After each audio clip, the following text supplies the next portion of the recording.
उसके लिए झारखंड सरकार को आभार व्यक्त करता हूँ।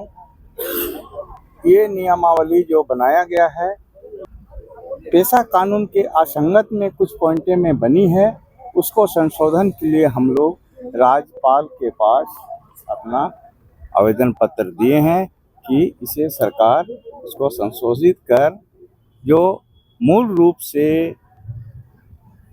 जो रूढ़िजन्य विधि से बनना चाहिए था, पेशा कानून 96 के तहत में संगत में बनना चाहिए था, वो नहीं बना। त्रुटि ग्राम सभा की संगठन में कुछ त्रुटियां हैं।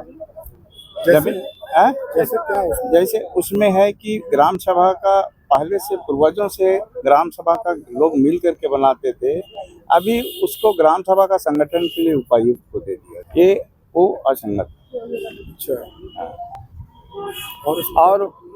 और भी है, जैसे कि उसमें क्या बोलेंगे जमीन के बारे में था, वो भी उपायुक्त महोदय को पावर दे दिया गया है, जो कि पहले यहाँ ड्राफ्टिंग कमेटी में जो हुआ था, हम लोग जितने भी रूढ़िजन्य जनजाति हैं वो लोग हम लोग जो सहमति या सलाह दिए थे उसके अनुरूप नहीं बना, उनके विपरीत में बन गया, जिससे कि रूढ़ी जनजातियों की जो परंपरा शक्तियाँ हैं वो कमजोर हो जाए। राज्यपाल क्या बोले आपने जब उनसे बात अपनी रखी?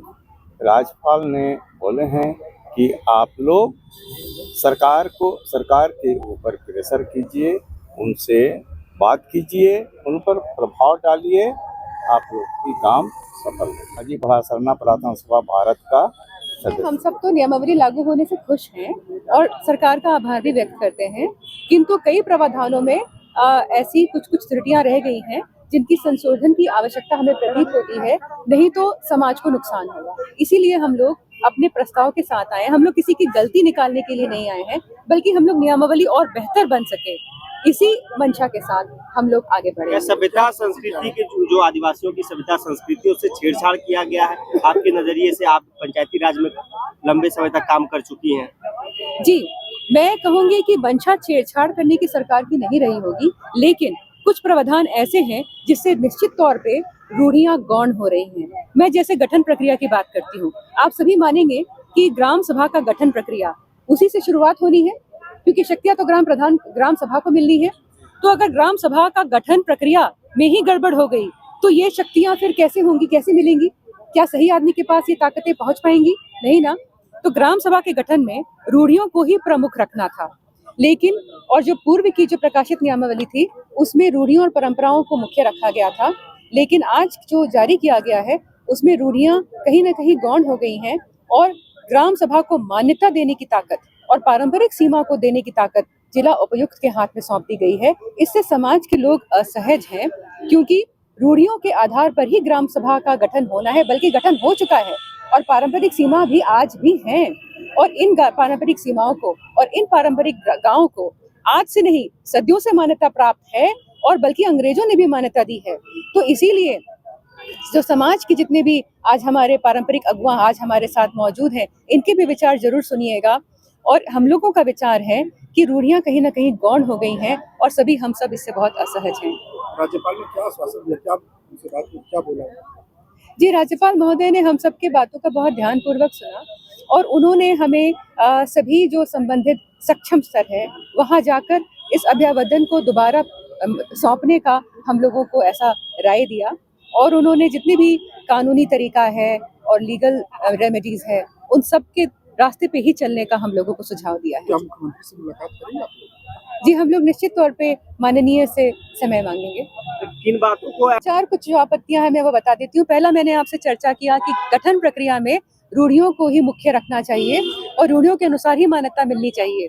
किसी भी प्रशासनिक अधिकारी के हाथ में ये ताकत नहीं सौंपनी चाहिए। दूसरी बात है कि ग्राम सभा सर्वोच्च रहे, यानी कि मान लीजिए योजनाओं का अनुमोदन होना है या सहमति होना है तो वो हर गांव से वो सहमति लिया जाना चाहिए, जैसा पूर्व की नियमावली में भी था। लेकिन अगर वो सहमति जिला परिषद से लिया जाने लगे और पंचायत समिति से लिया जाने लगे तो फिर ग्राम सभा सर्वोच्च कैसे रहा? तब तो पेशा 1996 के अनुरूप नहीं है। और ऐसा है कि जो जिला परिषद की बात हो रही है और पंचायत समिति और ग्राम पंचायत की बात हो रही है तो वो लोकतांत्रिक स्वशासन व्यवस्था है, लेकिन जहां हम लोग ग्राम सभा की बात कर रहे हैं ये पारंपरिक स्वशासन है। दोनों में अंतर है, एक तरफ लोकतांत्रिक स्वशासन और एक तरफ पारंपरिक स्वशासन। दोनों को अलग रखना है, दोनों के अधिकार अलग हैं, दोनों की पहचान अलग है, तो दोनों को अलग रखना है। तीसरा, जो भूमि के संबंध में जो जो उनके शक्तियां दी गई थी पूर्व में, वो दी गई थी कि भूमि में अवैध कब्जा को छुड़ाने की पूरी शक्ति ग्राम सभा को दी गई थी। वर्तमान में लेकिन ये शक्तियां जिला उपायुक्त के पास ही हैं CNT SPT के तहत। लेकिन हम लोगों का ये मानना है और ये कहना है कि बेसा जो 1996 कानून है वो सबसे ऊपर है, खासकर 5वीं अनुसूचित क्षेत्र में। और अगर कहीं पे ऐसे प्रावधान है जहाँ पे शक्तियां ग्राम सभा के हाथ में केंद्रित नहीं है या जहाँ पे ग्राम सभा को भागीदारी नहीं दी जा रही है, उन तो प्रावधानों को तो बदलना पड़ेगा। और उसके अलावा और भी छोटी छोटी बातें हैं, जैसे लाभुक चयन। तो लाभुक चयन में जो पूर्व में कहा गया था कि यह बाध्यकारी होगा, लेकिन वर्तमान में कहा जा रहा है कि लाभुक चयन जो ग्राम सभा के द्वारा किया जाएगा वो जो पदाधिकारी हैं ध्यान में रखते हुए काम करेंगे। तो अगर पदाधिकारी ग्राम सभा के सौंपे हुए लाभुकों की सूची को ध्यान में रखते हुए काम करेंगे तो कहीं ना कहीं शिथिलता भी बरती जा सकती है, इसकी आशंका भी लोगों के मन में आ रही है। इसके अलावा एक और मुख्य बात है, जैसे पारंपरिक संरचना। हम लोग ग्राम सभा की आज बात कर रहे हैं, हम लोग बहुस्तरीय की बात नहीं कर रहे हैं। आप देखिए मेरे साथ जो आज है यहाँ पे, ये पढ़ा राजा हैं। इसके साथ ही आज हमारे साथ दिशुम गोमके और कोटवार सब बहुत पारंपरिक व्यवस्था के और भी पदाधिकारी मौजूद हैं जो कि प्रखंड स्तर के हैं, जिला स्तर के हैं।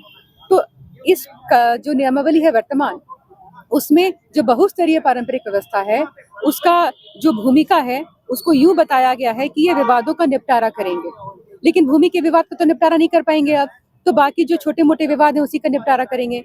लेकिन पूर्व में इनको पहचान दी गई थी पूर्व के प्रारूप में कि जितने भी बहुस्तरीय व्यवस्था हैं, पढ़ा राजा हुए या राजी पढ़ा के जो सदस्य हुए, वो सभी उन सभी का जो मुख्य काम है वो है संस्कृति, परंपरा और रूढ़ियों का संरक्षण करना। ये उनका मुख्य काम है और उनको वर्तमान नियमावली में इसको जगह नहीं दी गई है। जैसे आज हमारे साथ ये पढ़ा राजा खड़े हैं, ये घूम घूम कर गाँव में इस परंपरा का, रूढ़ियों का, धर्म का ठीक तरह से अनुपालन किया जा रहा है कि नहीं, उन प्रथाओं का जो पुरखों ने सदियों पहले स्थापना किया था, तो उनका निरीक्षण करना और देखना इन्हीं लोगों का काम है। अगर इसको पहचान और मान्यता नहीं दी जाएगी तो सरकार की नजर में ये रहेंगे नहीं और कल को ये अपनी भूमिका को नहीं निभा पाएंगे और इस प्रकार हमारी पारंपरिक विरासत जो है वो कहीं ना कहीं क्षति हो। जैसे योजना के अनुमोदन में अगर वो सहमति जिला परिषद से ली जा रही है और गांव से नहीं ली जा रही है तो निश्चित रूप से लोकतांत्रिक स्वशासन को प्राथमिकता दी जा रही है। लोकतांत्रिक स्वशासन की अपनी जगह है, उनके लिए नियम है और वो राज्य कानून के अनुसार चलते हैं, लेकिन पारंपरिक स्वशासन जो है वो आदिवासी समाज के कानून और रूढ़ी के अनुसार चलते हैं। और ये ध्यान रखना है कि आदिवासी समाज में जो रूढ़ियां हैं वो सामाजिक प्रथाएं भी हैं और धार्मिक प्रथाएं भी हैं। आदिवासी समाज में धर्म और कानून आपस में जुड़े हुए हैं, अलग अलग नहीं हैं। तो ये सभी जो आज सदस्य हमारे साथ दिख रहे हैं, इनकी सामाजिक जिम्मेदारियां भी हैं और धार्मिक जिम्मेदारियां भी हैं, दोनों हैं, दोनों इनको निभानी है। दूसरी तरफ जो लोकतांत्रिक स्वशासन के सदस्य हैं, उन्हें सिर्फ अपना जो राज्य कानून के अनुसार जो जिम्मेदारियां हैं वो निभानी होती हैं। तो दोनों में बहुत फर्क है और दोनों को एक साथ इस तरह से एक सामने के आर पार खड़ा नहीं करना चाहिए, मुझे ऐसा लगता है। और हम सभी को इन सबसे भी आप पूछना चाहेंगे, आप लोगों को क्या लगता है? इस समय हम जो सही बोली कि इसमें इसका कहना एकदम सच है, क्या ही हो रहा है। हम लोग परंपरा और संस्कृति से हम लोग जुड़े हुए व्यक्ति, कोई लोकतंत्र से नहीं। Thank you. लाइव लगातार के वीडियो को लाइक करें, सब्सक्राइब करें और बेल आइकन को दबाना न भूलें।